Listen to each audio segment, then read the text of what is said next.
All right, I want to take you on a journey that Longview went on. We were founded in Calgary 25 years ago, right here in your backyard. That's important to understand. So when the landscape changed, everybody needed to modernize not only their security posture, but SecOps. There's a bunch of key things that go into building this out and building it out the right way. Sure, we have technology underneath, powered by Microsoft, right? It's no surprise, right? Our partnership with Microsoft. But we also do a good job of taking a security posture that starts with identity now, right? Gone are the days that it doesn't associate to credentials, identity, access, and a user.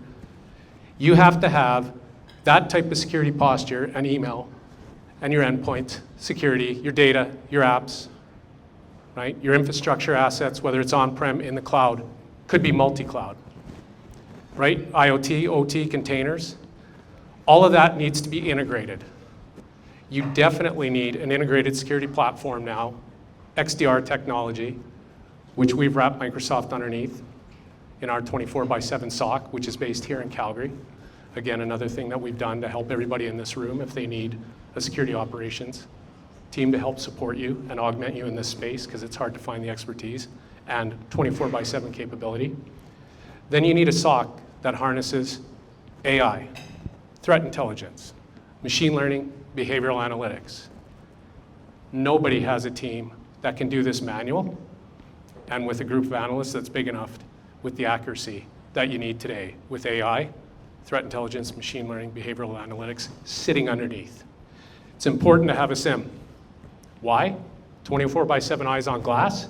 You have to aggregate all the sources that you want to protect, detect, respond to, including predict now, and I'll get into that in a second.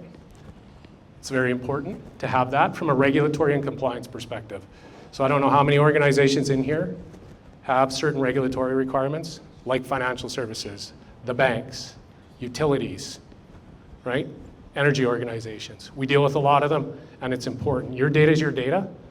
You need a cloud SIM to scale now, but you need your data to reside in your environment, and make sure that if you have a partner like us, we're peering into that or basically accessing it securely through a technology that gives us the ability to do that, or another partner, potentially, okay? Our SOC, like I said, is located here in Calgary. We have another redundant SOC that's based in Denver.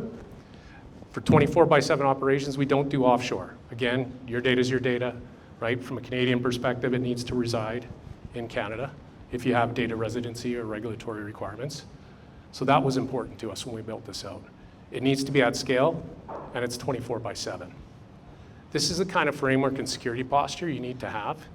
And again, if you don't have integrated capabilities to correlate across your entire environment, and what I talked about from that security posture perspective, you will have problems.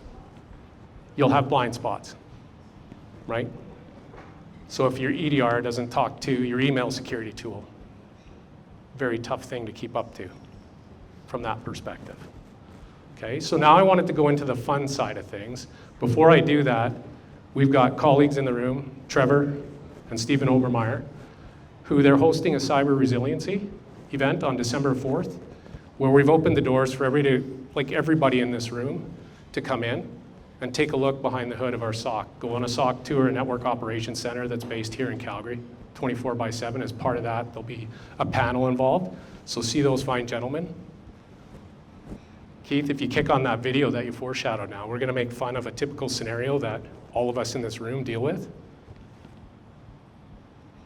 And believe me, this individual, who supports me a lot out in the field or in presentations, couldn't wait to roast me here tonight, so I gave him the opportunity. As you can see on the screen, we have an alert that had come into the console here in Sentinel for Longview ITO. This alert is for a very suspicious user named Shane Weber. The alert happened on the 4th of November. We see the Impossible Travel flagging Microsoft Exchange and 2 different IPs. When we dig into the alarm using the Sentinel tools, we can see that once again, the 2 IPs are flagged here. You can see the alarm described as travel between Canada and the US two different IPs within 131 minutes. Sorry, these two IPs are within 131 minutes from each other, but the behavior was less than that, making this an impossible travel. When we look at Shane as an account through Sentinel, we can see that he doesn't, on average, generate a lot of alarms, specifically for his account, with this alarm being the only alarm that he's triggered in the last 30 days. Now we can see there are a few other alarms that are triggering on suspicious behavior, but not necessarily on specific analytical rules targeting the account. And so when we look deeper into it, just before we leave, we also can see if we wanted to look into his peer group that's being used for comparison into UBA, or if we wanted to look at actions related to the account over the last 30 days, during the last 30 days, as well as actions on the account in the last 30 days, we can also do that through this window here.